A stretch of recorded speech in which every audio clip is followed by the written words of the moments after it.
un truc indéfendable. Tu nous fous la paix ce soir. Mais je ne défends rien. Non, faut pas mentir. Non. Monsieur Gilles, on l'a entendu. On l'a entendu. Je l'ai. Non. Monsieur Gilles, lui là, il faut le bannir en même temps. Parce qu'il nous envoie un peu partout. Il nous envoie un peu partout. Ayons le courage de parler. Disons la vérité. Disons la vérité. Arrêtez le jeu là. Non, juste un instant. En fait, les deux disaient la même chose. C'est juste sinon. Non. Monsieur Gilles, j'ai tout écouté. J'ai tout suivi. Il est parti dans la dérive. Comme l'autre a voulu parler, il est venu maintenant pour réparer ça. Je l'ai bien entendu. Mais les jours que Dieu fait, je reçois des demandes. Ça ne va pas. Aide-nous s'il te plaît. Aidez-nous s'il vous plaît. Faites ici. Ne serait-ce pas ceux qui sont à l'extérieur du pays, qui aident les familles, je pense que tout le Bénin serait déjà décimé de famine. Moi, je vous dis la vérité. Décimé de famine. Et vous vous rendez compte combien de Béninois il y a à l'extérieur? Je vous jure, si aujourd'hui ils font le décompte, après le Nigeria, ce seraient les Béninois. Il n'y a plus de jeunesse au Bénin pour consommer. Plus de jeunes au Bénin. Il n'y a plus de jeunes au Bénin pour consommer. Dès qu'un jeune arrive à maturité, bon, je vais dire, à le bac ou le master, PAM, Campus France, Canada, Australie, États-Unis, le Bénin est fini. Des têtes sont en train de partir. Des cerveaux du Bénin sont en train de partir. Moi, je connais des avocats, des médecins, des techniciens, plein en Europe ici. Dis-leur d'aller au Bénin, ils vont dire, quoi? Non. Mais comment ça? Mais j'avais déjà suivi l'élément en cause depuis hier sur YouTube. Et je voudrais prendre un peu la liberté de répondre à ceux qui pensent que Patrice Talon est en train de travailler ou de construire quelque chose d'extraordinaire dans le pays. Je voudrais prendre la liberté de leur répondre tout de suite. À la manière de Candidat Zanaï qui disait hier que estimait que Patrice Talon est en train de construire le pays ou est en train de faire ce que personne n'a fait jusque-là. Et relève de la... Enfin, je suis en train de le paraphraser pour emprunter ces mots. C'est les gens qui ne sont pas encore sortis de la villageoiserie, en fait. Qu'ils m'excusent que nous disions les choses ainsi. Et c'est comme s'ils n'avaient jamais rien vu de leur vie. C'est comme s'ils ne sont jamais sortis pour voir ce que c'est qu'un développement. Le développement, ça ne se résume pas au bling-bling. Et il faudra assez de ressources et assez d'intelligence pour comprendre que le Bénin se construit à son propre détriment. Malheureusement, ce n'est pas un progrès. Si c'était un progrès, donc c'est un progrès à reculons. Patrice Talon est le pire des présidents que nous ayons connus. Pour ceux qui ne le savent pas, Patrice Talon est en train de nous arnaquer dans le pays. Pour ceux qui ne le savent pas, de quelle route parlez-vous? Vous vous levez un matin, vous bloquez toutes les ressources de contrôle que nous avons dans le pays. Je parle du contrôle de l'action publique. Je parle du contrôle des ressources que nous avons pour contrôler les dépenses publiques. Vous ne pouvez pas les bloquer pendant que vous gériez notre argent, nos ressources et estimer que vous faites du développement. Vous nous apportez quoi? À quel coût? C'est ça le problème. Souvenez-vous, sur la route, une certaine route ici, je crois qui quitte...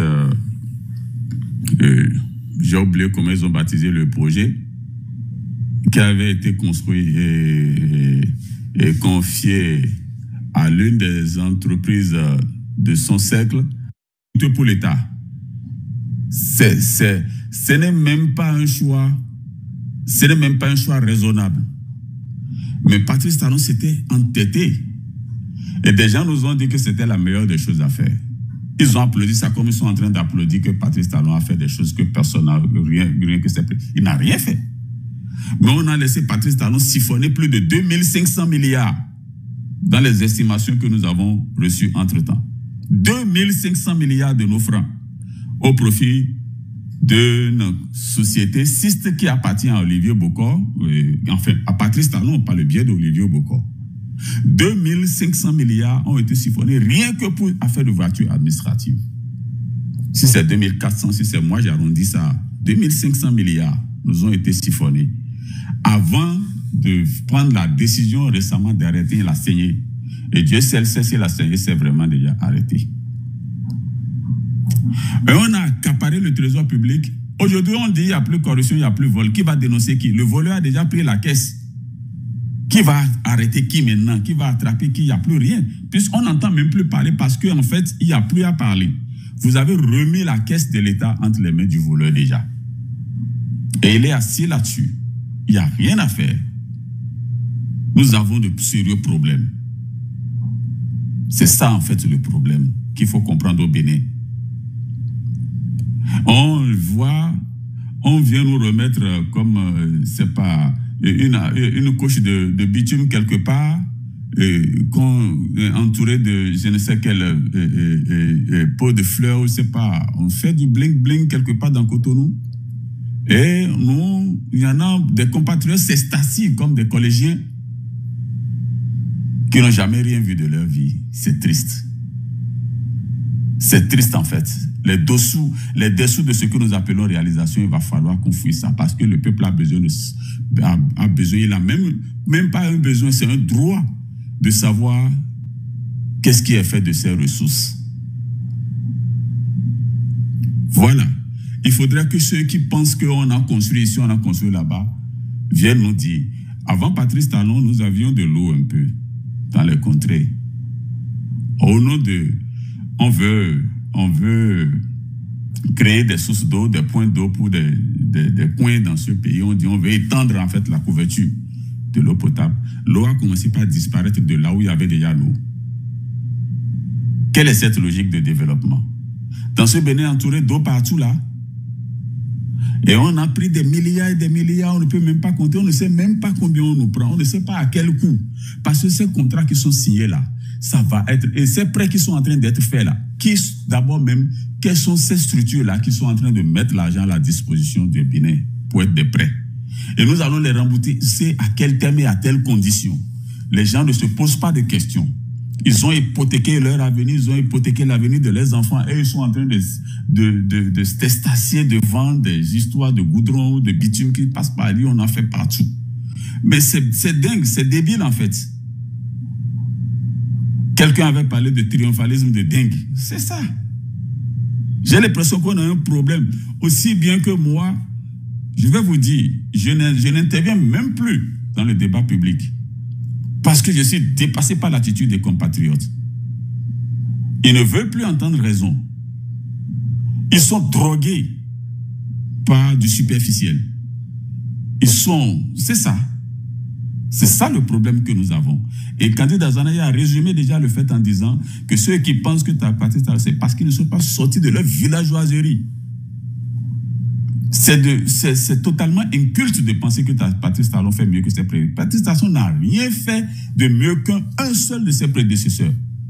Je vous en prie. Et vous voyez la cherté de la vie, vous savez ce que ça devient? Vous voyez le niveau d'impôt? Je me rappelle, en 2019, je me suis amusé en 2019 déjà, hein, je crois non, 2019, 2018, oui, 18, 19, je me suis amusé à recenser. Il y a eu 12 nouvelles tasses que Patrice Talon nous a apportées. 12 nouvelles tasses qui n'existaient pas. Les existants ont été augmentés et on en a apporté 12 nouvelles tasses. Alors, nous Béninois, nous sommes en train de payer 3 fois plus de taxes pour végéter dans 10 fois plus de misère. Et vous ne comprenez pas quoi? Là aussi, Kandé Dazanaï a dit quelque chose, et c'est là où je ne l'ai pas compris. C'est un monsieur, d'abord, je devrais le féliciter parce que c'est un monsieur qui est cohérent et qui, jusque-là, m'a laissé des empreintes d'honnêteté. Mais il a dit quelque chose. Quand on cherchait à le mettre président, il a dit, ça ne va pas marcher parce que vous voudriez prendre tout, beaucoup et laisser très peu pour le peuple. Et moi, je ne peux pas. Mais ça veut dire qu'il connaît déjà de quoi ils sont faits, il connaît leur acabit. Il sait qui ils sont. Mais pourquoi les avoir soutenus après pour prendre le pouvoir? C'était quoi le plan avec lui?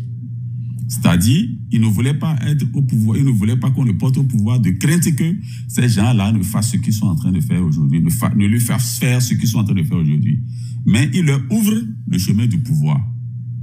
C'est ça ce que je n'ai pas compris chez lui. Sinon, en dehors de ça, il a été totalement logique. Et moi, j'adhère à sa façon de faire les choses. On peut avoir des griefs contre lui. Il n'y a que ceux qui ne font rien, qui ne se trompent pas. Il a fait quelque chose, mais pour avoir déjà su qui ils sont. Pour avoir déjà su qui ils sont. Pourquoi les avoir laissés aller là-bas? C'est ça, moi, ma grande interrogation pour lui. Si quelqu'un peut lui transmettre ma question. Vous voyez, aujourd'hui, le système d'aujourd'hui, si vous analysez l'économie au Bénin, c'est que tout ce qui marche, on a capitalisé le bénéfice. C'est-à-dire que dans tout le secteur, dans tout le secteur en entier, il n'y a pas, montrez-moi un seul. Tout ce qui marche est capitalisé, c'est-à-dire qu'on capitalise le bénéfice de la nation et on socialise les pertes. Donc, ce qui ne va pas, ce qui est misère là, on partage ça à toutes les populations. Eux, ils doivent soutenir ça. Ils doivent apporter de la contribution à cela. Mais ce qui marche, on a tout fait pour les privatiser. La Sonapra, l'ONASA, les structures qui sont fermées. Vous savez quoi? Je vais vous faire une confidence par rapport à ce problème de l'ONASA. Il y a des dossiers, hein? Il y a des dossiers que les gens cessent. D'ailleurs, même, il va falloir qu'on commence par parler maintenant parce que nous avons fait le choix du silence. Ça ne nous arrange plus. Même si nous allons déranger des compatriotes, on va parler. Il va falloir qu'on trouve maintenant le créneau pour commencer par parler. L'ONASA avait un budget d'à peine 250 millions par an, chaque année, qui ne trouvait même pas entièrement parfois, parce que d'après mes enquêtes, il y a des moments où le Trésor n'arrive même pas à leur donner la subvention des 200, le fonctionnement, c'est-à-dire quoi, leur budget là, annuel là. Annuel, c'était autour de 250 millions. Seulement, un quart de milliard. Ce que Patrice Talon se fait payer comme salaire annuellement là, un quart.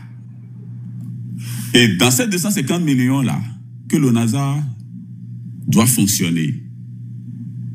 Vous me comprenez, c'est une structure qui se débrouille en fait. Et la structure se débrouille en fait pour maintenir une stabilité des prix à la consommation. Et ça arrangeait beaucoup de Béninois. Il y a des structures de dons et consommation. Et il y a même des structures internationales, des institutions internationales qui soutenaient l'ONASA. Vous me comprenez un peu, M. Diossou? Ou bien je crois que c'est bien Africa, M. Diossou, non? Oui, mais M. Diossou, bien sûr. Voilà. Donc, il se trouve que Patrice Talon et Safli se trouvent gênés pour laisser au NASA une subvention de 250 millions pour soutenir le peuple. C'est déjà trop pour eux, on a fermé l'ONASA. Mais quand on a fermé l'ONASA, quand on fait du patrimoine de l'ONASA, entre-temps, il y avait eu des magasins que l'UEMOA avait financés. Savez-vous ça? Il faut enquêter sur ça. Vous êtes de la presse. Il y avait eu des magasins, je crois que ça doit être au nombre de 12, je ne sais plus combien, ou 60, je ne sais pas, un certain nombre de magasins, de grands magasins modernes que l'UEMOA avait fait financer. Et ces magasins avaient été construits pour l'ONASA, c'est-à-dire pour soutenir la financement de l'ONASA. Quand on a privatisé l'ONASA, vous savez qu'ils sont en train d'exploiter ces magasins-là, ce que c'est devenu? Non. Je suis sûr que vous ne le savez pas. Faites une enquête, vous allez le savoir.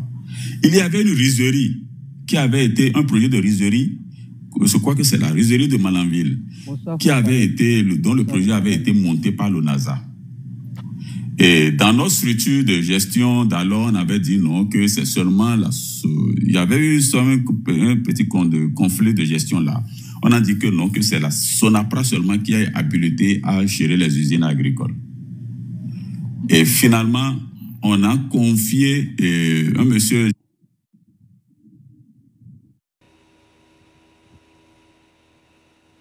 Ouvrez votre micro. À Rovi. Oui, bonsoir. Bonsoir, oui. Oui, je suivais un peu. Moi, je vais juste intervenir parce que ce que j'entends, ce qui se passe dans le pays où nous sommes, où apparemment nous, on ne connaît pas trop le pays, hein, mais c'est un peu trop. J'ai suivi.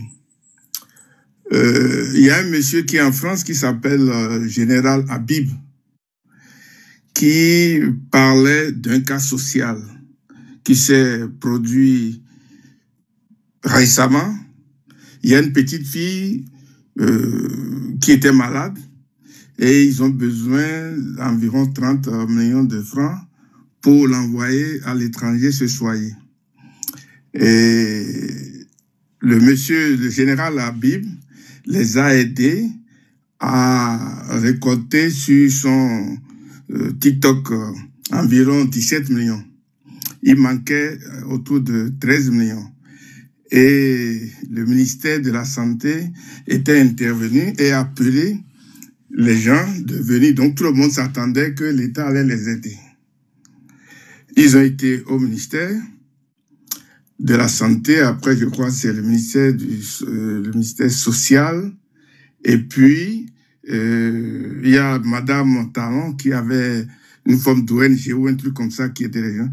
Les gens sont passés partout.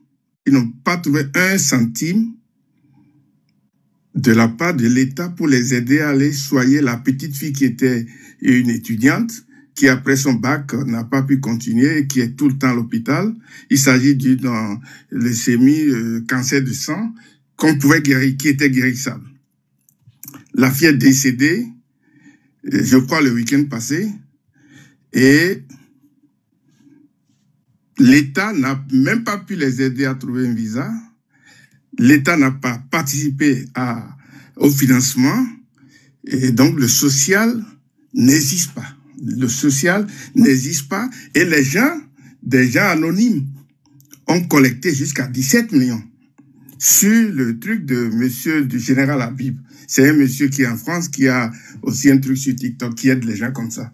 Alors, moi, tout ce que j'entends, c'est que trop, c'est trop, comme on le dit. Et ce que je vais demander, si la population est insatisfaite de l'action gouvernementale, la seule chose qui reste, ce sont les manifestations populaires. Il faut se manifester, il faut protester, il faut que la rue intervienne. Et si ça ne marche pas, et comme on est à la veille des élections, moi je pense même pas qu'il faut même pas attendre l'arrivée des élections. Il faut introduire, je ne sais pas, au Bénin, je ne sais pas, le cheminement, mais il faut introduire une procédure de destitution du président Talon. Il y a tous les... Avec ce qu'on entend sur les réseaux, il y a tous les éléments là pour introduire ça. Alors, si les gens qui sont à l'étranger s'unissent, cotisent de l'argent pour prendre des avocats, si le système politique n'existe pas chez nous, il faut le faire à travers les tribunaux. Il faut trouver un moyen pour engager la procédure d'institution. Il ne faut pas attendre des élections. C'est la seule façon de sauver ce pays. Parce que le pays, c'est une prison à ciel ouvert. Tout ce qui est dans le pays, y compris les hommes, hein, ça appartient à Talon. Moi, je connais des sociétés béninoises qui travaillaient, qui étaient des fleurons, mais qui aujourd'hui n'existent plus. Je parle même des trucs, c'est pas des sociétés d'action, pas des gros trucs, mais les gens qui créent des petits trucs, qui s'en sortaient bien, qui utilisaient même jusqu'à 40 salariés, des petites usines, hein, des usines, des gens qui fabriquent, mais qui depuis 2-3 ans n'ont plus jamais rien fabriqué. Et tout le monde est assis dans l'atelier. Ils ne perçoivent plus de salaire. Et ce ne sont pas une société, ce ne sont pas 2, ce ne sont pas 3, ce ne sont pas 4. Il y en a en quantité. Même des gens qui étaient derrière Talon ne trouvent plus même des choses là. Parce que le pays est tel que les marchés se passent seulement à ses amis. Et les amis, aujourd'hui, le pire de ce qui se passe au Bénin, c'est que c'est les étrangers, c'est les Ivoiriens, les Sénégalais. Moi, je passe dans tout le Bénin. Je suis là et du nord au sud, tous ceux qui travaillent, c'est que les sociétés d'étrangers. C'est les Arabes, mais les Béninois eux-mêmes, ils sont complets. C'est terminé pour les Béninois. Et alors, il y a trop de choses, il y a trop de preuves et trop de choses qui sont évidentes d'ailleurs et qui ne peuvent se passer dans aucun pays normal. Ça ne se passe pas autant. Et les gens, il faut voir un peu chez les Arabes comment ça se passe pour un petit truc. Hein? Et les Maïdan, les trucs que les Occidentaux eux-mêmes organisent pour inciter les gens à rentrer dans les rues, à destituer même des gouvernements qui n'ont rien fait même autant. Pourquoi au Bénin c'est comme ça? Et tout le pays appartient aux étrangers. Ce n'est plus pour les Béninois. Les Béninois sont affamés. Les gens qui avaient un peu d'argent pour faire un peu du social, hein, qui aidaient les gens, qui aidaient leurs familles, qui aidaient les voisins, qui ne sont pas l'argent de l'État qu'ils partagent, c'est leur somme. On les fait payer les impôts, on paie ci, on paie ça, mais rien ne suit. Après, tout est bloqué de toutes parts. Et je connais un monsieur qui a fabriqué des pièces parce que monsieur le gouvernement veut prendre des parts dans une société comme ils n'ont pas eu. Ils ont mis cette société à genoux et cette société ne peut pas retirer les commandes auprès de ceux... non, mais c'est catastrophique ce qui se passe au pays. Alors, il faut demander aux Béninois de se lever. C'est leur argent. Il faut que les gens comprennent ce que c'est que notre argent qu'on dit. Il faut qu'ils comprennent ça. Quand vous achetez de l'eau, vous allez à Erevan, vous achetez de l'eau, il y a de la TVA dessus. Vous payez l'électricité, il y a de la TVA. C'est votre argent. Il faut comprendre ça. Tout ce que vous faites, vous payez. Ce ne sont pas que les impôts qu'on dit en général là. Même de simple eau, hein, vous achetez de l'eau. Vous payez l'eau de votre maison. Vous payez n'importe quoi. Dans l'administration, je ne sais où, il y a de la TVA. Au moins, cette TVA, c'est votre argent. Et vous pouvez demander clairement comment ça s'utilise ces sommes-là. Ça, c'est un droit. Un droit qu'on ne peut prendre à personne et qui est une vérité. Et on ne peut même pas contrôler. Le gouvernement est incontrôlable. Et tout est incontrôlable au Bénin. Et moi, ce que je souhaiterais, c'est que il faut commencer par mettre ces juges-là responsables. Il faut qu'ils rendent aussi des comptes. Il faut qu'ils rendent des comptes, ces juges-là. Ce n'est pas que Talon. Parce que c'est toute une équipe. On ne peut pas, ici, incriminer une seule personne. Si tout le Parlement était contre le système Talon, nous ne serons pas là aujourd'hui. Donc, ils sont responsables. Ces députés-là, hein, le gars de la Crimée qui enferme tout le monde, ils n'ont qu'à rendre des comptes. Des trucs qui sont évidents. Il faut une révolution au Bénin. En un mot, il faut une révolution. Encore 30 secondes. Et donc, pour terminer, moi, je dis de faire il faut réveiller la population pour qu'ils comprennent de quoi il s'agit. Et sinon, vous qui êtes à l'étranger, organisez, même nous qui sommes dans le pays, nous allons financer. Il faut prendre des avocats pour initier la procédure de destitution du président. Il y a trop de raisons pour engager ça là au moins. Si la population veut dormir, il faut qu'elle ait qu'à dormir, mais vous qui êtes éveillés, organisez quelque chose. Et voilà. Merci. Merci beaucoup. Je voulais rectifier quelque chose. Si le monsieur dit qu'il a des preuves, donc il n'y a pas de souci. Pour revenir à ce que moi je dois dire. Vous savez, je crois que c'est difficile d'apprécier le social. On ne peut pas dire aujourd'hui que le social n'existe pas. Ce sera un peu difficile de le dire. Seulement que le niveau de souffrance des Béninois aujourd'hui, on aurait voulu être accompagné par le gouvernement, ce qui a priori n'est pas assez. C'est ce que je vais dire. Absence de social, on ne peut pas dire qu'il n'y a pas absence de social. Je pense que c'est très difficile de dire qu'un gouvernement tout entier ne fait pas du social. C'est difficile. Par exemple, c'est peut-être pas visible, mais dire qu'il n'y en a pas, Je trouve que c'est un peu exagéré. Nous sommes un peu trop sévères. Mais il faut le remarquer. Vraiment, les conditions de vie des Béninois, ont changé depuis l'avènement de la rupture. Et comme moi, je me plais à dire que ça va de mal en pire. Mais je trouve que c'est normal. C'est normal puisque si dans un pays, nous faisons autant d'accords de prêt, jusqu'ici, qu'on serait, parfois même, on a du mal à pouvoir les justifier. C'est normal que ce soit difficile parce que vous savez, quand vous allez prendre autant d'argent dans les banques, il faut payer, il faut honorer vos engagements. Et vous ne pouvez pas avoir autant d'engagements à honorer et faire du social comme du Yahi Boni, ou bien en greffe à la Yahi Boni. Parce qu'il faut le reconnaître, Yahi Boni est l'un des présidents qui a fait le plus de social, qui avait une certaine, comment je vais appeler ça, douleur, d'accord, pour le peuple, pour la souffrance du peuple, et qui, en griffe, était trop débonnaire. Habitués à ça, nous sommes confrontés à un autre problème, c'est-à-dire la dureté, d'accord, du système actuel. Quand je vois l'exemple de la jeune dame, de la jeune fille, pardon, qui est décédée malheureusement, quand on voit son cas, et jusqu'ici on n'a pas réellement des explications, d'accord, des différentes personnes qui ont été approchées dans le gouvernement ou des structures du gouvernement qui ont été approchées, pourquoi ils n'ont pas voulu aider cette dame, cette jeune, enfin les parents de cette fille, on n'a pas encore, donc difficile de les juger. Je trouve que c'est quand même assez douloureux, d'accord, que pour une question d'argent, qu'on pète des gens, et ça c'est un cas qu'on a eu. Il y a plein d'autres cas. Il y a plein d'autres cas qui sont là. Moi, je voudrais me mettre aujourd'hui dans la position, non pas d'un opposant, mais me mettre dans la position de quelqu'un qui, du peuple béninois, qui demande à son président d'avoir un regard quand même sur les couches les couches de sa population qui souffrent. Parce que vraiment, ça ne va pas. Ça ne va pas. Et quand on suit sur ce panel, la plupart de ceux qui sont intervenus, et qui demandent, qui font des dénonciations de cette manière-là, le gouvernement doit comprendre que leur objectif n'est pas forcément de verser de l'eau propre sur ce qui est fait comme travail. Non. Il faut comprendre que nous sommes en difficulté, c'est notre raison, d'accord, d'appeler le gouvernement à notre secours. Mais ne pas les avoir, c'est compliqué, c'est difficile à supporter.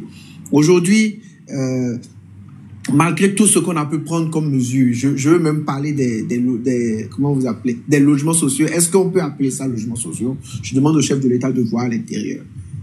Parce que c'est très difficile quand on connaît la limite, le pouvoir d'achat du Béninois, demander à quelqu'un de venir louer une maison à 100 000, alors que le fonctionnaire moyen ne peut pas se permettre ça.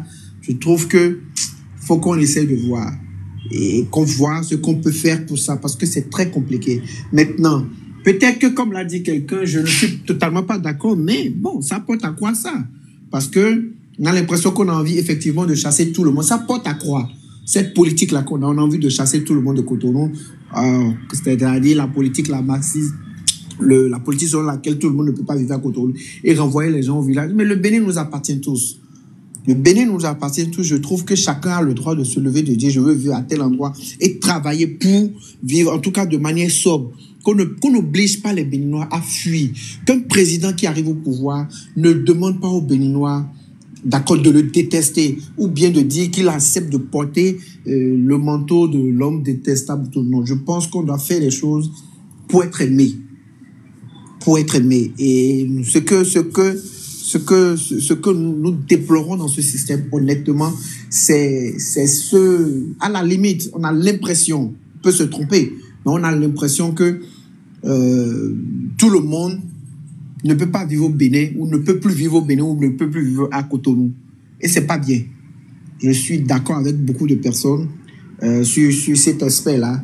Je souhaite, je ne sais pas si on peut appeler ça doléance et tout, qu'on essaye de voir, parce que bon, c'est fini, hein, qu'on veuille ou pas, il ne reste que non. Est-ce que pendant l'année qui reste, on est capable d'assouplir un peu les choses et de rendre les conditions de vie des Béninois meilleures? Je ne sais pas si c'est possible, mais je crois que même s'il reste une journée, qu'on a une possibilité d'aider, on devrait le faire. Je vais m'en arrêter là pour le moment.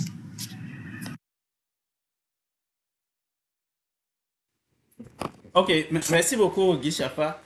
Il y a Peacemaker qui avait demandé une motion. Ok, Peacemaker, tu peux prendre la parole.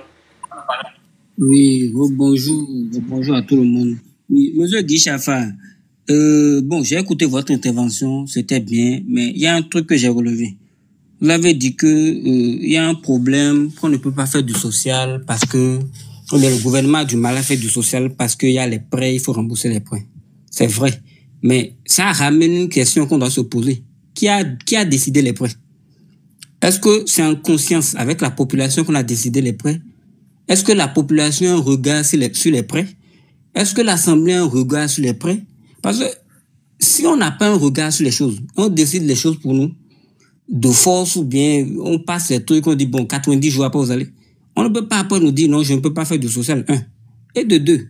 Mais là où nous on a grandi, là où moi j'ai grandi, on m'a appris quelque chose de capital. Celui qui dirige, celui qui est devant, est choisi par ceux qui sont derrière. Et celui qui dirige, c'est lui qui monte la voie. Mais le PV Nouvelle Génération, il y a une société privée qui prend de l'argent sur toutes les importations que nous avons. C'est la société là derrière qui doit dire, ok, comme ça on souffre là, je baisse un peu mon barème. Même si c'est 100 francs, même si c'est 200 par produit, je vais lâcher. Si on voyait une action comme ça, de la part de la société du PVI, là je vais me dire, ok, pour celui-là, il tente quelque chose. Au moins, il fait quelque chose. Au moins, je ne parle pas de la somme globale. Hein. Vous savez que dans la somme globale que le PVI prend, il y a une partie qui va à la douane. Il y a une partie qui est le bénéfice de la société pour avoir collecté les droits de douane. Est-ce que dans le bénéfice, là, ceux qui prennent le bénéfice là, ne peuvent pas baisser un peu? Je n'ai pas dit de tout baisser, hein. Un peu. Si au moins ils font ça, on va dire, ah, ils font du social. Vous voyez? Donc, c'est sur ça, moi, je veux rebondir. C'est le chef qui monte la voie. Si le chef monte la voie, c'est facile pour lui de dire aux autres, serrer la ceinture. Les autres vont dire, d'accord, bon, on comprend. Mais si le chef même ne fait pas l'effort et demande aux autres de faire l'effort, c'est là que c'est difficile. Donc, c'est sur ça que je voulais rebondir. Merci beaucoup. Ok, merci beaucoup, Peacemaker. On va permettre... Je peux lui répondre, non? Oui, c'est ça. Oui, tu peux répondre. Ok. En fait, mon cher ami, j'aborde dans ta voix en réalité. Dans ce que j'ai dit, j'aborde dans ta voix. Je dis justement que le taux, bon, je ne veux même pas parler de taux, le nombre de prêts, c'est-à-dire les montants faramineux des prêts qui ont été faits et qui, jusqu'ici, je dis, et là, je serai peut-être un peu plus sévère que vous, qui ne sont pas justifiables. Le taux élevé de prêts que nous avons, qui ne sont pas tout à fait justifiables, oblige le gouvernement à faire moins de social. C'est de ça dont je parle. Donc, en réalité, j'aborde dans votre sens. Quand vous dites, moi, je ne veux même pas rentrer dans le système où on veut dire que venir rendre compte des prêts qu'on fait. Je ne veux même pas rendre compte. Je vais vous donner un exemple tout simple. Et c'est là que je veux que beaucoup de Béninois réfléchissent de manière très responsable par rapport à la situation. Quand je dis les Béninois, j'interpelle encore un peu plus, en fait, nos gouvernants. On va prendre juste un exemple. Quand vous allez à la banque, que vous avez un projet, que vous allez à la banque, vous voulez faire un prêt, la banque vous demande d'amener une étude de faisabilité, amener une étude un plan d'affaires et tout pour voir, bon, est-ce que votre projet est viable, est-ce qu'elle est bancable, est-ce qu'il est, bancable et tout. Après toutes ces études-là, quand le jour la banque décide de vous donner, de vous octroyer le prêt, il y a un problème fondamental. Quand vous commencez à payer vos annualités, la banque ne veut pas savoir ce que vous faites pour payer. La banque ne veut même pas comprendre qu'à un moment donné, à partir du moment où vous avez pris le prêt, vous ne pouvez pas payer, que vous êtes en difficulté, la banque ne veut pas savoir. La banque veut savoir si vous aviez un chauffeur hier, vous êtes passé à moins de chauffeurs, que c'est vous-même qui roulez, est-ce que vous êtes obligé d'aller emprunter de l'argent quelque part pour venir la rembourser? Non. C'est pris sur une échelle un peu plus large, c'est ce qui se passe actuellement. Les contraintes actuellement du gouvernement l'empêchent de faire du social comme on veut. C'est-à-dire de mettre la gratuité de la césarienne, de mettre la gratuité, par exemple, de l'école, de mettre la gratuité des dialysés ou bien une subvention sur les dialysés. Parfois même de garder le taux de subvention au niveau des petits produits pétroliers. C'est ça la difficulté. Parce que les contraintes financières que nous avons, les charges au niveau des prêts qu'on doit faire, il faut tenir compte de tout ça là pour le faire. Et c'est parce que nous en avons fait de trop, certainement, que nous sommes incapables, que le gouvernement est incapable d'assouvir la souffrance des Béninois aujourd'hui. Donc, demandez par exemple à ce qu'une société privée qui a en charge le PVI, d'accord, lui demander de baisser son taux. Je ne sais pas comment vous voulez qu'il fasse ça, il ne peut pas. Parce que n'oubliez pas que le but premier d'un homme d'affaires, d'une société, c'est de faire le maximum de bénéfices qu'il puisse faire. Vous demandez à un homme qui a investi son capital de baisser son taux, ce serait compliqué. Ce serait compliqué. Je dis un homme parce que je ne veux pas pour le moment associer le chef de l'État à la société Bénin Contrôle, PVI. Encore que là, ça veut dire quelque chose qui n'est pas totalement vrai. Ce n'est pas Bénin Contrôle qui fixe les tarifs. Je crois que c'est le gouvernement qui fixe les tarifs. Bénin Contrôle ne se charge que de les appliquer. Et dans cette application-là, ils arrivent à se...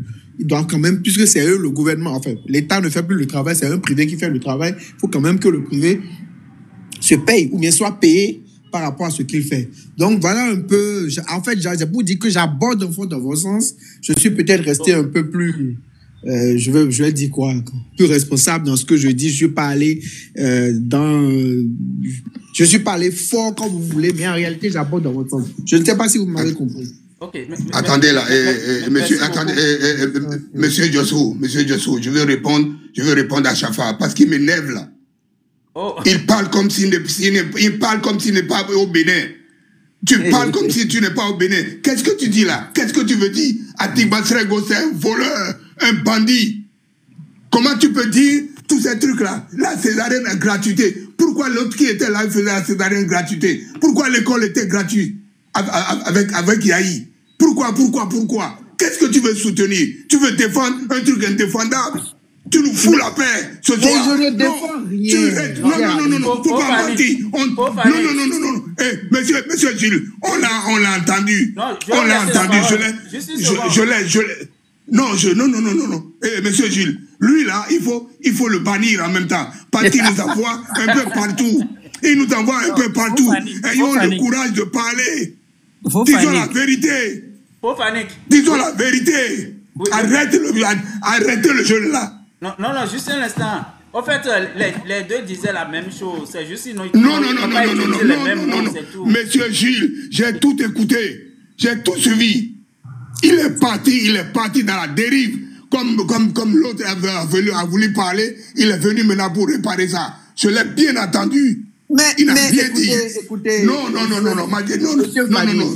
tu arrêtes là, tu arrêtes. Monsieur Guichafa, tu arrêtes là. Tu arrêtes. Moi, je vais vous dire. Vous savez, arrête-moi ça. Vous ne pouvez pas demander. Oui, bon, je vous écoute. Allez-y. Je vous écoute. Mais qu'est-ce que tu veux défendre là?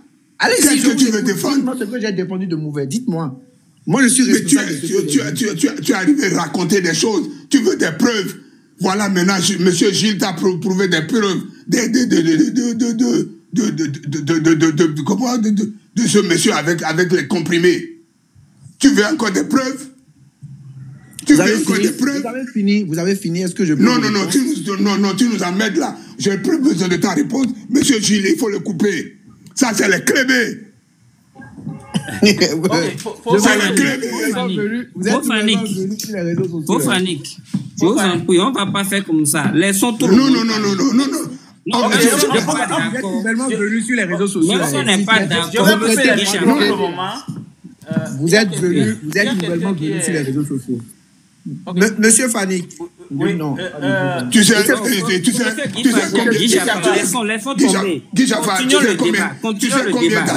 il y a combien d'années je suis dans ce combat-là? Ok, s'il vous plaît, j'ai coupé le micro d'abord parce qu'on ne se comprenait pas. Et puis, je pense que c'est un malentendu par rapport aux interventions précédentes. Je voulais donner la parole au sénateur, mais il est descendu. Ok. Fofana, plus tard, si vous êtes prêt à prendre la parole, comme vous avez dit, vous étiez en chemin pour la maison. Si vous êtes prêt, vous allez me dire pour prendre la parole. Mais je pense que c'est un problème de malentendu entre entre vous deux. Parce que moi, en tout cas, moi, ma compréhension, les deux disaient les mêmes choses, en tout cas sur certains aspects, mais c'est ceux qui n'ont pas utilisé les mêmes mots. On a quelqu'un qui est monté, on va lui permettre de parler. Oui, allez. Merci. Merci, bonsoir à tous. Bonsoir, oui. J'ai rejoint le débat sur la route, sur le chemin, comme on dit. J'ai eu l'occasion d'écouter Fofani et Guy Chafa, et l'intervenant avant Guy Chafa aussi. Mais moi, je veux juste souligner quelque chose. Guy Chafa et l'autre intervenant, ils avaient dit à peu près les mêmes choses que Guy Chafa a essayé de développer, mais en développant, selon moi, il est parti trop loin. Parce que quand moi, je fais pas de la politique, mais je suis la politique. Un État, quelles sont les responsabilités d'un État vis-à-vis de son peuple d'abord? C'est de là qu'il faut partir. Dès qu'on se pose cette question, on peut ensemble, tous ensemble ici, essayer de répondre à cette question. Le social en fait partie. Le social en fait partie. Quels que soient des prêts de milliards, même si vous empruntez des milliards, le Bénin emprunte plus que la France. Savez-vous combien la France a de dettes? Pourtant, le RSA est payé, la sécurité sociale est payée, tout est payé. En fait, c'est une question de volonté politique, c'est tout. On ne va pas condamner notre PVI ou le PVI. Non, on ne va pas s'attaquer à qui que ce soit. Non. Nous, ce qu'on veut, c'est que les gens soient à l'aise. Et que, quand les gens sont malades, qu'ils puissent être pris en charge. C'est simple. On ne va pas dire que parce que, oui, PVI, ils ont fait ci, ils ont fait ça, ils ont fait trop d'emprunts, c'est pour ça qu'on ne peut pas faire du social. Non. Non. Ah non, non, non. Le social fait partie. Ils doivent normalement trouver les voies et moyens pour dégager un budget pour le social qui peut vraiment impacter la population. Parce qu'ils sont là pour la population. Mais malheureusement, ils ne sont pas là pour la population. C'est tout comme un père de famille qui dit, bon, écoute, moi, je veux peindre ma maison et je veux faire des staffs, je veux faire ce... Mais mes enfants ont faim. Ils ne vont pas manger? Comment vont-ils rester dans une maison peinte, staffée, climatisée? Ils ne vont pas manger? À un moment donné, il faut qu'ils mangent. Même les domestiques vont se barrer. Même le gardien va se barrer. Ce n'est pas parce qu'on veut rendre le Bénin magnifique qu'on ne peut pas faire du social, aider les gens à pouvoir à vivre un peu plus longtemps que la moyenne. Mais franchement, de vous à moi, soyons sincères, Guy Chafa, vous pensez réellement que c'est le fait que le Bénin a eu beaucoup de prêts et des engagements vis-à-vis de ceux qui lui ont emprunté, qui ne peut pas faire du social, ou c'est une volonté qu'on a dit, bon, écoute, on s'en bat les couilles d'eux. Nous, on vient, on fait ce qu'on veut faire, tout est beau, tout est propre. S'ils crèvent, on s'en fout, on avance. Franchement, moi, je vous dis, je ne sais pas d'où vous êtes. Moi, je ne suis pas là. Mais tous les jours que Dieu fait, je reçois des demandes. Ça ne va pas. Aide-nous, s'il te plaît. Aidez-nous, s'il vous plaît. Faites ceci. Ne serait-ce pas ceux qui sont à l'extérieur du pays, qui aident les familles, je pense que tout le Bénin serait déjà décimé de famine. Moi, je vous dis la vérité. Décimé de famine. Et vous vous rendez compte combien de Béninois il y a à l'extérieur? Je vous jure, si aujourd'hui ils font le décompte, après le Nigeria, ce seraient les Béninois. Il n'y a plus de jeunesse au Bénin pour consommer. Plus de jeunes au Bénin. Il n'y a plus de jeunes au Bénin pour consommer. Dès qu'un jeune arrive à maturité, bon, je vais dire, à le bac ou le master, PAM, Campus France, Canada, Australie, États-Unis, le Bénin est fini. Des têtes sont en train de partir. Des cerveaux du Bénin sont en train de partir. Moi, je connais des avocats, des médecins, des techniciens, plein en Europe ici. Dis-leur d'aller au Bénin, ils vont dire, quoi? Non. Mais comment ça? Nos tontons, nos oncles, ils ont étudié en Russie, un peu partout, en Roumanie à l'époque, ils sont tous revenus au Bénin, avec plaisir. C'est pas parce qu'on veut transformer un pays qu'il faut écarter tout le monde. Non. Parce que je pense que le président, franchement, c'est quelqu'un qui a une très belle vision, ce que j'aime bien, parce que on ne peut pas tout lui reprocher. Moi, je dis, ceux à qui on peut reprocher, c'est des intellectuels carrés qui entourent le président et qui font le micmac là-bas. Ce sont eux. Parce qu'ils sont passés par Calavi, ils sont passés par un peu partout, ils sont devenus ce qu'ils sont devenus aujourd'hui. Et aujourd'hui, ils aident le président à serrer tout, à renforcer tout. Ils ont oublié d'où ils sont venus. Et vous voyez la plupart d'eux, mais ils sont venus à Cotonou que quand ils ont eu le bac, hein, disons à Calavi. Hein, la plupart d'eux, qui les connaissait à Cotonou? Tous ces intellectuels que vous voyez là. Personne ne les connaissait à Cotonou. Mais ils oublient d'où ils viennent. Franchement, le social devrait être au cœur de la politique de chaque gouvernement. Et les Africains, à un moment donné, il va falloir qu'ils arrêtent. Sinon, nous, on ne veut pas le pouvoir, on ne fait pas la politique, on veut juste manger et que nos familles mangent. C'est tout. Et qu'on ait la paix. Qui est président, qui n'est pas président, on s'en branle. Vous pensez que si les gens... Est-ce qu'on ne peut pas donner un minimum social aux familles béninoises? Déjà, on a créé GDIZ, c'est tous les Béninois qui vont à l'écoute des t-shirts. Mon cul, arrêtez quand même. Tous les Béninois ne vont pas à l'écoute des t-shirts à Glogibé ou quoi. Il y a des gens qui ont des bacs plus 5, des bacs plus 6, des bacs plus 7, je ne sais pas quoi. Ils vont à l'écoute des t-shirts. Ils sont déjà dans les banques. Et on leur donne 150 000. 150 000, tu fais quoi avec 150 000 au Bénin?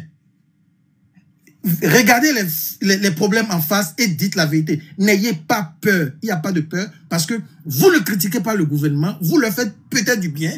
Ils sont malins. Ils sont peut-être ici avec des noms sous couverts et ils nous écoutent. On ne les insulte pas. On les encourage. Mais on va les advise. On va les conseiller de faire quelque chose de mieux. Parce qu'ils ont raté et leur entrée. Ils ont fait autre chose. Ils se sont concentrés sur autre chose. Mais maintenant, il va falloir qu'ils regardent derrière et disent, ah, nos populations souffrent.